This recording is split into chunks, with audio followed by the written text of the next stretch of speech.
Oh my God, Mitch, I'm sorry. I was just so surprised to see you standing there. Not as surprised as I was.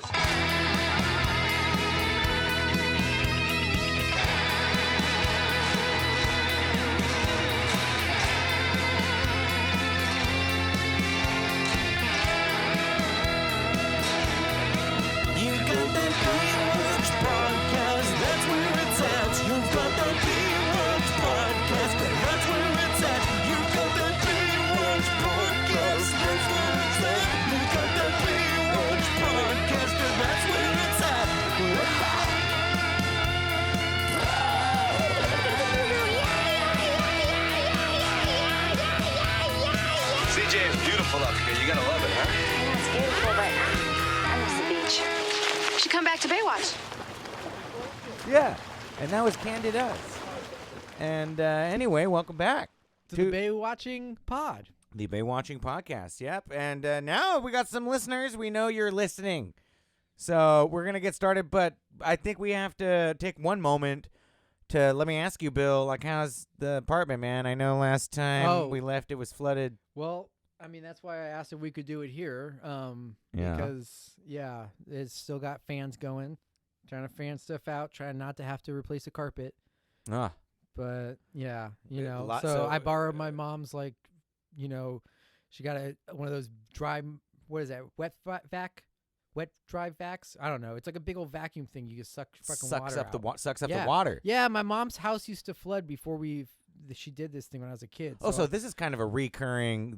I've had it happen before. Yes, I'm experienced with having to deal with a massive flood. Are there any other occurrences? Are you seeing any other water sort of offenses against your life? Like, have you been burned? Water offenses? What do you mean? I was like burned in the shower. Is this more of this crap again? This about is your obsession with this, like the water being. I know it's a part of the show. That's established, but I don't think it's actually like, killing me. I haven't noticed the water attacking me anymore, Drew. So just the flooding is the only attack that the water has done. Sure. Okay. I guess if you want to pretend that the water is omnipresent and attacking me, then I guess the flood was the last attack. Any burns in the shower? Any? No, I don't think the water can control that, Drew. That's electrical. I guess so. All right. Well, or gas or something. I don't know. I'm worried about you, Bill. I'm worried. Well, okay. Well, I don't think you need to be concerned. Just be concerned that I don't develop mildew and then get sick and die. I guess have that concern. Maybe that was the ocean's plan. Yeah. To mildew my apartment and a slow death. You never can tell with this ocean, Bill. But speaking of, that's why I'm staying away from, I'm taking very short showers. Yeah, I noticed you smelt a little ripe there. Well, I wasn't sure if you just got back from doing like yard work or something, but I don't want to be in there for that long, Bill. I try to I can't be under the water's power for that long. So I try to jump in and jump out because I don't want to be smelly around people around me. I mean, I'm dry brushing my teeth. You think in the shower? I could see not taking baths if that's your crazy thinking. If it's even the shower, concentrated. You're right. Like concentrated amounts of water, like a bath or the ocean, are most dangerous. That's what we've seen in Baywatch will do you in. Right. It can also save your life, though. But I have. It depends on how it feels. I got a plumbing issue, so sometimes my shower puddles a little bit, and even that. You don't want to be standing. Puddle. Like I don't even think an inch of standing water is safe. All right. We'll see how long that That's why I'm worried about your apartment. I mean, they're still in the carpet. It's like you're squishing on that every day when you walk around. That's why it's I have it pulled up and the fan's blowing on the pad. All right. Well, we'll see if air is stronger than water. Well, I think the sun is. Yeah. I don't know. Well, anyways, into this episode. So, do you remember the title of this episode? I don't. Cruise ship, Bill. Oh, cruise ship? Cruise ship. Which I thought was weird because that was like the sea cruise story. Ship? Yeah, that's not a cruise ship. Well, I would call that the B story. It is probably the B. Well, you think Hobie is the C story? Yeah. So that's what So we'll do our thing, I guess, where we do three. We each say three things about the episode. Yeah, let's do it. Okay, so I'll go first because mine's kind of just summarizing the three plot lines. Okay. There. So yeah, I mean, I would say that one about the boat is like to call it a cruise ship is weird because to me it's clearly a party boat. It's nothing other than a party boat. Yeah. It is the definition of a fucking party boat. I think it is even called Logan's Party Boat or something like that. Right, which is weird because we know that it's Walter White's party boat. Well, yes, but we Not now Logan or anyone else. Well, it's played by Bryan Cranston. You mean? Well, Yes, that Logan. character- Logan was Bryan Cranston, the guy who owned the boat. Because that But- was the first half. His party boat was running amok. This reckless guy played by Bryan Cranston. Walter is- White, right? Yeah. Bryan Cranston, yeah, is taking people out on these like booze fueled parties. So that's like your one story. And then you have the it's dangerous and Mitch has got to stop it, So Right. that's the one story. And then we got our other stories, which are both involve women. And one teaches us that women who have Hobie's story teaches us that women who have too much agency are annoying. And the other story teaches us that women who don't have any agency are also annoying. So that's that's the Shawnee plot line. Right. So, we see Hobie have to break up with his girlfriend That's the last appearance of that that little girl. actress. Yeah. Oh, Kind of made me sad a little bit because the previous Yeah. episode I remember like I liked her. he was like, oh, like he was stoked on the relationship, like they were friends. That's why it seemed weird. Because there's like, oh, now she's just hanging around too much. I need my space, Dad. Yeah, it was fickle. It was weird. And then, Love is fickle. yeah, she looked less cute though this second episode. So maybe that was it. Maybe Toby's You think like so? she's That's not what you're cute for saying? me. Less cute? Yeah. You're I thought she looked. I thought that she didn't look as. I thought the first episode there was this cute little girl and Toby. And the second one, I thought she had like Let's- a weird look to her. Let's do ratings of little girls now. Let's go on to rating the cuteness of little girls on our show. I think that's a. Good. Because we're leftists, right? I- We're I- drinking their blood anyway. Right? These little babies, we may as well be rating their cuteness. Oh yeah, and it fits with the theme of the show, which definitely passed the Bechdel test. Oh, God, dude. Which I did look up if you want me to say really quick. Yes. What is the Bechdel test? I have- refresh our memories because we meant early on to To- revisit the show in that lens, and we And- never did. And, spoiler, we were right. What the Bechdel, because we're two men. What the Bechdel test is a measure of the representation of women in fiction. It asks whether a work features at least two women who talk to each other about something other than a man. The requirement that the two women be named is sometimes added. So that Okay. they need names other than property, Right. Or just woman one. woman one, child bearer. Yeah. Or like waitress talks to our main character, but it's Yeah. just waitress. Yeah. That maybe Fuck it hole. doesn't even work as much. Well, at least this one, the two women, there was one scene where two women did talk. Yeah. And that was Shawnee, because that was our other plot line. So Hobie wanted to break up with his new girlfriend. This is a long log line. Yeah, I know. I forgot I threw the log line out the window. I had a quick one. My quick one was that women with too much agency are annoying, and those with none are also annoying. Yeah. That was my quick for the first two. And the only reason I bring it up to you is like, do you want me to do it on this day? It's like, Well, let's finish our Bechdel test analysis first, Drew. usually I do it on this day before we even get into the episode. We'll do it on this day at the end, maybe. Okay, all right. A breakfast for dinner type thing. I feel like you today. might be getting taken over by the water. Things are getting topsy. You're turning things upside down, as the water often does. See Titanic, James Cameron. Is that me telling you to shush, 1997. or is that the water? Is that the ocean? Well, I would suspect it would be the ocean. It's super powerful, and it might be controlling your shush. Well, it won't shut you up, though. Touche. So back All to the Bechdel test And here. remember, I got to do my log line, too. We'll get to that. Okay, water. All right, go ahead, do your log line, and we'll put a pin in the Bechdel test. Okay, want me to do my log line? It'll probably lead into No, the no, Bechdel test. Go ahead, do your My log log line is. Plus, I wanted to talk about the writer and everything. That's what I usually do on my day of. Yeah, no, that's good. And then maybe We'll do it at the maybe having a little more context to the episode would be good. For So you want me to do it now? discuss the Bechdel test then later. So you want me to do the day Go of ahead. now? No, well, if you want. Let me just do the day of. All right, day of. It's November 24th, 1989. That was the 328th day of the year of 1989 on the Gregorian calendar. There were 37 days remaining until the end of the year. The day of the week was Friday. If you're trying to learn Japanese, this is a day of the week in which the Japanese would call Kinyobi, I heard it once on Google Translate. I don't know if I did well. A Okay. person born on this day will be 32 years old today if that same person saved a penny every day starting at age 6. I don't know why I chose that age. Mhm. Then today you would have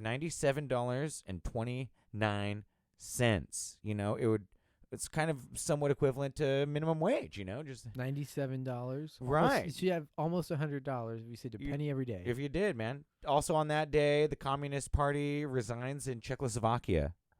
I'd rather not save the penny every day. Yeah, don't save the penny. Honestly, that's too much to think about and worry about. How much does it for such a cost? little payout? The time Fuck and that. energy that it takes. Throw that penny out without thought. I know. And that's probably what these Communist Party people were thinking as they resigned in Czechoslovakia. Throw out your pennies. throw out your money. And the number 1 song, Blame It on the Rain, Milli Vanilli. Back to Millie again. Number 1 movie or movies being watched at this time, Christmas Vacation. You remember that? Oh yeah. Also, a little I can see movie that you might know was entitled BTTF 2.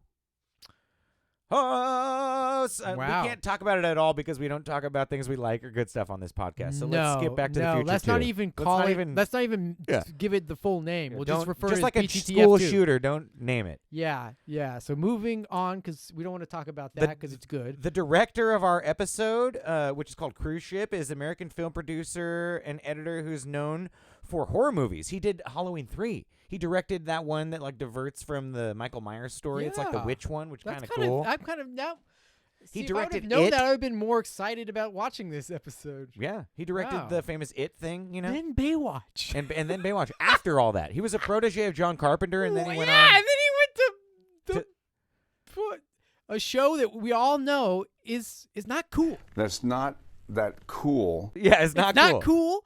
It's for families. Yeah, we're gonna play that in a We're- second because we and- didn't play that clip yet. No, we didn't, but that will become funny later. So the writer is named Jill Donner, woman. You know, and she wrote a lot of Star Trek. Let me just bring up for a second. She wrote a Oh. lot of Star Trek. Do you Should have been remember? a great episode. A Star Trek writer, a horror movie, John Carpenter protege, Yeah. director. Why did this suck? And I know we're not supposed to talk about good stuff, but she wrote some of it. Like nobody wrote Back to the Future, but she wrote the just one. said And, it, dude. and this isn't a good episode, but she wrote the one where all the kids, like Captain Picard and Guinan, and like Roke, turn into kids. Do you remember the one where like they become kids when they go into the transporter, and then they become 12-year-olds, and like have to reconsider their lives in Next Generation? Like, I've only 100% seen seasons 1 through 3 Okay. still all, and it's I've late. seen it's late. scattershot of the last. So of it's the later, three. so you probably haven't seen it, and Yeah, we'll skip it maybe because we're not supposed to talk about stuff that's even remotely good. Yes. Okay, so now here we are at my log line, coming full circle, Bill. All right. Shawnee can't understand why Eddie doesn't like her new boyfriend as she fails the Bechdel test this episode while Hobie kicks his girlfriend to the curb, last appearance, and a young Walter White runs a risky business that makes Mitch and Craig uncomfortable. Well, that was very good, Drew. Yeah. That could be on the description of the episode. You want me to read go really quickly some of the reviews that are on the IMDb description of the episode? They're very short. Oh, well, yeah, we haven't done that. Segment reviews that Andrew found online. Oh, bonus, no montage in this episode. Might be the first time. That's one of my notes too. That was a Crazy. break in the form. Crazy. I know. I couldn't believe that either. I got like 2/3 of the way, and I was like, "Are we not going to have a montage?" That's probably that Star Trek writing. And that directing too. And that They're like, that "We're not horror gonna have a directing." fucking musical montage for no Yeah, reason. there's nothing unsettling and horrific about that. Yeah, it doesn't drive the plot. It's not necessary. So But I fir- did miss it. First review, 3 out of 10. It's titled Bad Chicken Balls. Let's play that clip right now. Yeah, let's play a clip of the episode. Bad chicken balls. There's something wrong with these chicken balls. What? They don't taste like chicken. I was driving and driving. I ran out of gas somewhere around Palm Springs. That's when I started walking and walking. I think I might have even started crawling for a while. Look, Beach Boy. I'm completely legit. But all I could see was your face in the oncoming headlights. Hear your voice in the truck horns. It's over, Andrew. You know, the shows that I've been doing, they're not like that cool. They're shows that appeal to families, kids, You know, I would say 7 to 17. Loved Knight Rider, loved Baywatch. Then they grew up, and they still love it. That's the clip. All right, and then here's those reviews we were talking about. This one's called Bad Chicken Balls. There's a party at Gina's. There's a party on a boat. There's a shower. Hobie dodges the ball and chain. Shawnee got a bad boyfriend. Eddie can't handle it. Can we forgive Eddie for manipulating the mail? I don't know why that understand that last line at all. That's why one part of why I want to read that. Somebody maybe The tweet rest seemed tweet like at us. a kind of interesting, like, oh yeah, well-written summary of those plot lines. but Almost then like a just- beat poetry version of it too. 'cause- Yeah, and then all of a sudden, just with that, it makes you really. Now I'm like, am I not getting something? And that's really deep. Oh, and then there's a bunch of space, and it says 3 stars for Craig hating entrepreneurs. Craig's the lawyer. I don't know what any of that means. So I guess he's like, no, he. Oh, I understand that part. He's saying he's criticizing him for like being worried about people's safety. You know. oh yeah, because he hates this guy that's doing an entrepreneur, is having his own business. Yeah, this guy sounds Republican. This Yeah. this reviewer. Exactly, because one thing I was going to say, like, let's make the theme of the episode capitalism, and we didn't because we don't have a theme this episode. Well, the whole show is trying to perpetuate capitalism to bring about global warming, Uh-huh. so that the ocean Now can reclaim the land. Now you Obviously, understand we've already established that. the truth, Bill. Yeah. Well, we've established that. Yeah, yeah. But yeah, but we Sometimes were, I think you don't think that that's like something worthy of paying attention to. Well, I don't know about it. That's why my house flooded the other night. I'm not so sure about that yet. Well, But we can't know all the mystery all right. and the workings of the ocean. But what was I gonna say here about this? Oh yeah, but we were thinking, we weren't gonna talk too much about capitalism here. No, but what I think is funny, let me say, Yeah. is that like in this episode, capitalism is both the enemy and the savior, right? Because here, at least in that story, this guy wants to Walter White, as we know. This is like before he became a high school teacher and had a family.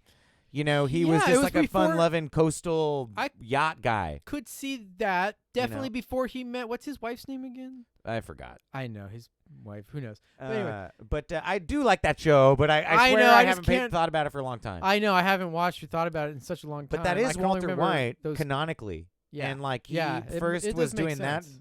that unsavory business before he did his meth business. Yeah, you know? well, But his whole capitalism thing is like, it doesn't matter about like the people that pay me, because even at one point he said it doesn't matter how many people. Oh no, that was actually in I watched the Jungle Cruise with The Rock, and at one point he said like it doesn't matter how many people I bring back, it's how many people pay me a ticket. to get on. Yeah. And I was like, that's fine. And I think that that's what Walter White was thinking in this episode of Baywatch, because he was like, it doesn't matter what happens to these people, because one person fell off at one point and nobody cared. They just drove away. Yeah. And he just wants to make money, and these people just want to party. So he's taking advantage of this niche in yeah. like this capitalist society where he can make money. And then what is the savior? These people that are protectors of property, like these Baywatch police, essentially, these lifeguards who are portrayed as like police in like this episode, who are investigating.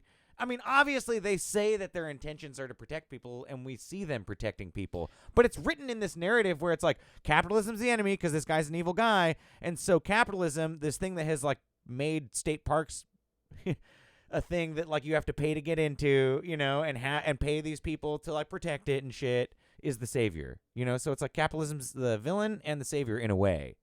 Well, I'm gonna push back a little Go ahead. on it being the savior. The ocean probably behind it, but go ahead.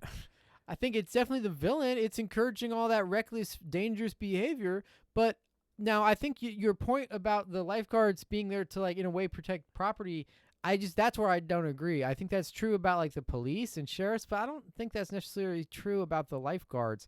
I don't think they have that history so much. I think they're there to protect people's life and keep people safe, just like tort lawyers are there to protect people and keep people safe from other people's negligence. If you look Like this guy, this guy would have been sued by a tort lawyer to shut that business down, or stopped by a lifeguard. They're both trying to save people, help the people. coasts and the beaches of this country have been taken over by interests that were able to take over and control the government, turn them into public parks, turn them into places that are Beaches? very restrictive. You got to have a lot of money to live on this coast. And you know what's behind all of that, Bill? Why do we want fewer people on the coast? so that this thing can scheme, so that this thing can plot its revenge against humanity, and doesn't want witnesses. The ocean. All right, maybe. and all of its actions, because it operates on the highest levels of power, inevitably hurt people who are lower down in the class scale, like socioeconomic level. It hurts people of color. It hurts. Well, I guess if the ocean's behind capitalism, then that's a possibility. But Anyway, that's assuming that. we don't have to read the other reviews, but do you want to go into more episode stuff, Bill? Yeah, maybe. You know, They were the big plot line. This was kind of I feel like one where is this maybe the deepest that the show's gotten, or like the most like trying to deal with like an issue, like a pressing issue. Like I remember there's this iconic episode of All in the Family, another great show we can't talk about. But one where oh my god, now I can't remember Archie Bunker's daughter's name. Sally. Sally. Is that right? I don't know. I just said that. I don't know either. I think it might be. But Sally, you know, Meathead's girlfriend, Archie Bunker's daughter. Who's she played by? I forget now. Even I haven't watched that show in so long. Yeah, I watched all of it though years ago. But anyways, Can't talk about it. there's an entire episode though. It's an iconic episode where like she gets like, I think she like almost gets raped, and like she tells like she tells like Michael about it, you know, Rob Reiner, and then she like they don't want to tell Archie, and it's like this big thing, and they deal with like her almost being raped and like the issue of rape on the show on like a TV sitcom, primetime sitcom, and it was like iconic. I feel like this is like the closest Baywatch episode that they've gotten to like trying to do something like that with the Shawnee, you know, domestic abuse plotline. We talked a little bit about it before we recorded, right? And it was like I was telling you that I was a little frustrated because it was like, man, I want to be mad at Shawnee, but then everyone's mad at Shawnee, and she has no agency. And like as I went through that process with you, I was like, oh, maybe I'm just mad at like that's the reality of so many of battered women in our society. Yeah, you that they know? make those same choices and feel like they have this same lack of agency, and do in a lot of sense. I mean, to some degree, I guess. Because Shawnee was like, oh, we both did things that were wrong. And like she was just always just a sweet and that person. was And what he was was like trying to frustrating. bite her and eat her, throw her into a car and punch her. Yeah, and so he was so powerful that he could punch her on one side of her face. And then when it cut to the next time we saw her, she had a black eye on the other side of her face. I noticed that too. Yeah. He clearly slapped her from like the left. Yeah. Or like, But it worked better for her to have that black eye for the reveal of Eddie. So it was like, it they doesn't could have matter. just placed him on the other side though. They the probably could have found a door. better door that opened the other or way had or him something. hit on the other side. It's like, just make it line up. You'd think someone would have caught that. Yeah, But for, anyway, like, it was a this good massive episode of show. Baywatch in a sense, what we were saying. Right. Well, because it was showing did, kind of a reality. Yeah, of a lot of battered women, the kind of the choice, like how they'll forgive and stay in these relationships. Yeah, and it's frustrating. Yeah, it is from an outside person watching it, just like how Eddie was frustrated, and Eddie made some right choices. Like when I thought it was like a good Well, I shouldn't moment. have called her a bimbo. What? Well, Shouldn't have no, called that her was a bimbo. definitely bad choice. He made the right choice at the end when he didn't like go in, I guess, and console her. I feel like that he didn't need to do that. I feel like Yeah. that was a good thing. But the only thing I was thinking is like maybe, what if he should have like at least hovered a little bit? Because I would have hovered a little longer. yeah, because this guy, we know he comes back and does crazy violent things. He Yeah. walks, he Yeah. crawls. He Crawled to Palm Springs. I was driving and driving. I ran out of gas somewhere around Palm Springs. That's when I started walking. And walking. I think I might have even started crawling for a while. He's gonna Play that clip. We played it already. Oh, I thought we only played the one clip. No, we played the one at the end. We're gonna play a wonderful Mitch clip. Well, now you ruined it. We could have spliced them up even more into when we talk about the things. Well, maybe we will, but that's a lot of work. Well, just edit all this out, Drew, and put it in here. Okay. Hey, Bay Baes, I'm just interrupting right here to just let you know I did not edit any other clips in. I did not rearrange the edit. You already heard the special Mitch clip. You've already got it all. It's fine. It's fine. So just keep listening, okay? Back to the show. But yeah, this guy was a nut job, you know, obviously. Andrew. Unstable as fuck. Yeah. Yeah.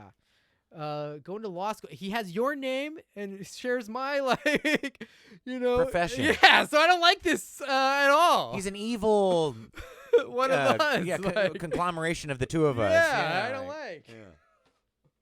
But so we have them trying to, for the first time, kind of touch on a deeper cultural issue, domestic violence. Yeah. And how battered women, often behave, and how their friends behave, and how difficult it is for them. So that's kind of interesting. And I guess, as we were saying, you thought it was awful, and I remember thinking, actually, this is not a bad episode. I thought this was one of the better episodes, and I remember finishing and thinking, why did you think this is that awful? It had Bryan Cranston, and it had Walter White.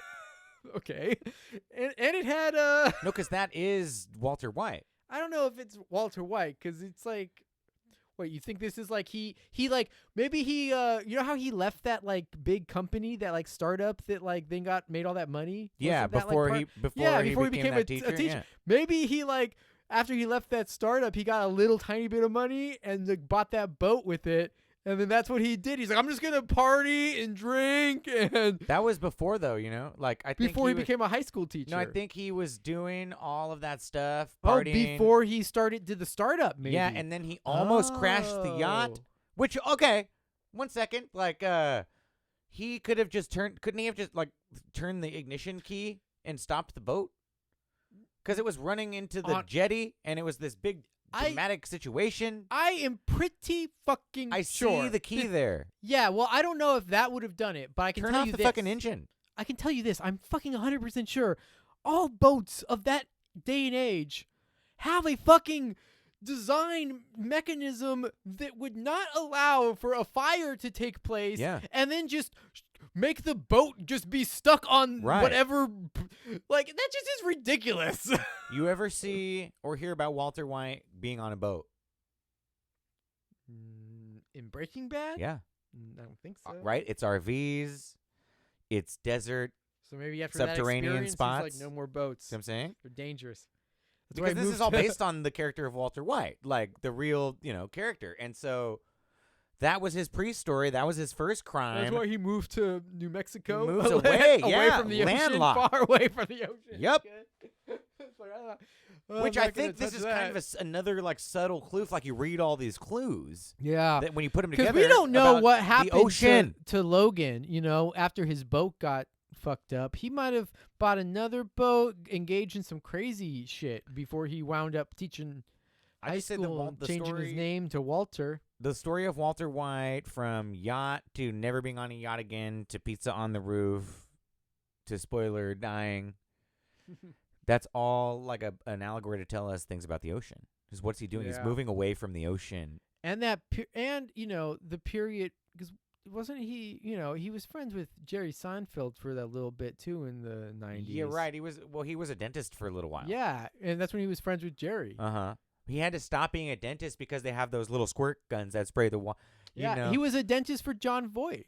Yeah. Or he was friends with John Voight, the dentist. Right. Yeah. Right. Yeah. So, anywho. Yeah, when he was a dentist. Yeah. Walter.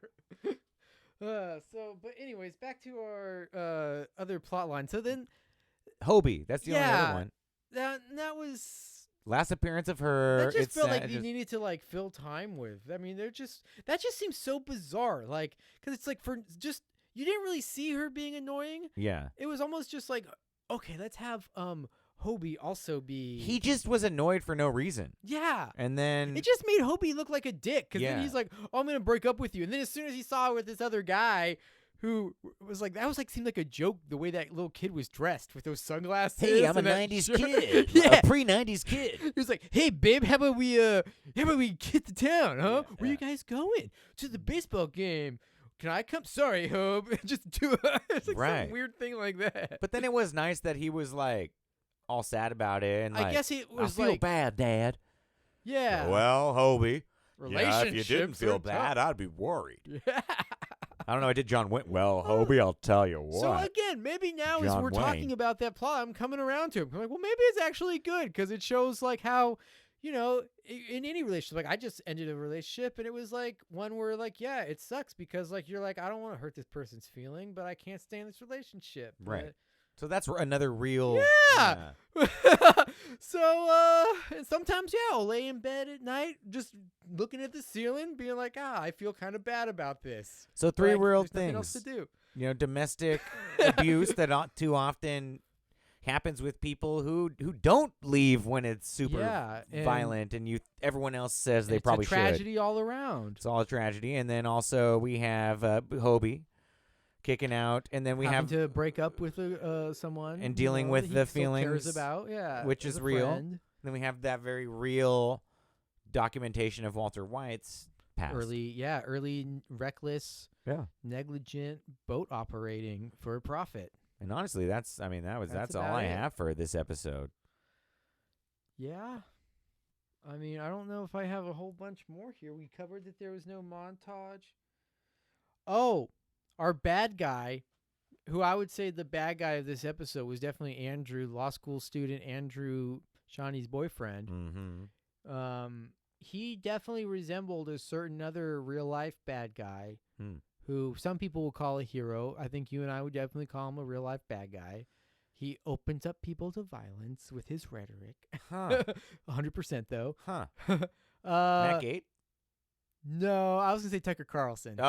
Another right-wing loon that spreads horrible. Kind of looks like him. bullshit. Yeah, I felt like his whole way, he seemed like he came from like a rich heiress type family. Yeah. He seemed like a Tucker Carlson. He had the look of a Tucker for Carlson. Sure. Yeah. So He- don't worry. Mom will hate you. Because you're not a prep school, because you're like a blonde because she'll see your blonde hair and your curves. Yeah. Like, what is that? Like, your mom's like, I don't want you dating women who have certain body types. Yeah. What the fuck is that? Yeah. It's a strange prejudice. Yeah.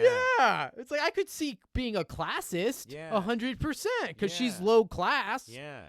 But not because she is like attractive. That doesn't make any sense.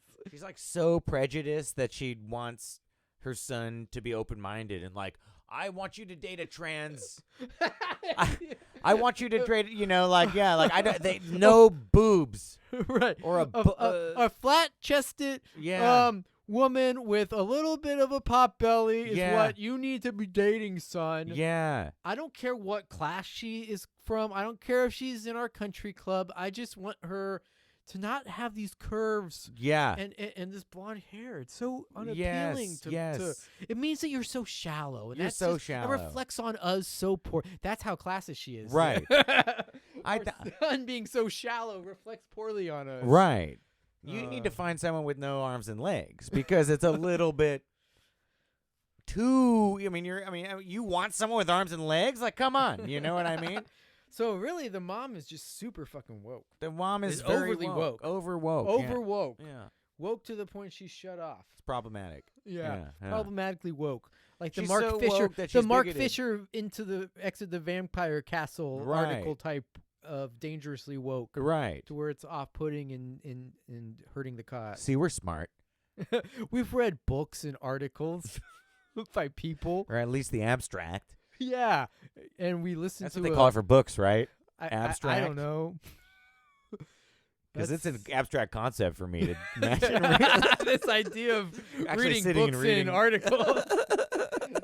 So I don't know if that's what they But call I have been doing summaries. a lot more research lately, Bill, and I know we're wrapping up here, and again, I'm sorry about your house and it's flooding. Well, I've been doing it's more all right. research, and I hope that the water doesn't do anything else to well, you. I'll let you know if there are any more water fiascos, and please let me know in the positive affirmative next time we record that you've taken a bath or a shower. I will, but I think my water interactions are just going to get smaller and smaller. The more I've been, like I said, I've been researching, the more I've been learning and stuff. Like, I'm not. All right. Well, I'm going to assume this is a bit, and hopefully it doesn't smell like it's not a bit next time I see you. All right. You can find us at Baywatching P on Twitter, Baywatching Podcast, Instagram. Thank you to our listeners. Stay Thank you. away from that H2O. Or drink it. Not drink it.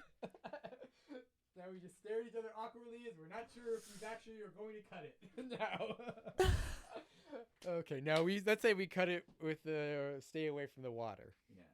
When I first saw Baywatch, I thought, I don't understand, why would I want to go back and do this show that's not that cool when I became this huge rock star in Germany. Then they showed me the sizzle reel, so I called my manager, Jan McCormick, and I said, it's not that cool. I really don't want to do it. Tell them no, but get it. Then the show was canceled after the first year on NBC. And I went to Germany, and the Germans said, can you bring us more Knight Rider? And I said, no, I can't. And they said, it's been canceled. But I said, I have a new show that's not that cool. Does it have a car? And I said, no, it's not that cool. Are you in it? Yes, and it has the same values as Knight Rider. It's about saving lives. It's basically running down the beach in a bathing suit with beautiful women, saving lives in the ocean. No car? I said, no, there's no car, but you're in it. I said, yes. Okay, we buy it anyway. That was the conversation. And Baywatch now is still loved all over the world. So it's amazing. You know, the shows that I've been doing, they're not like that cool. The real super hip, dark shows, they're the shows that appeal to families, kids. You know, I would say 7 to 17, loved Knight Rider, loved Baywatch. Then they grew up, and they still love it.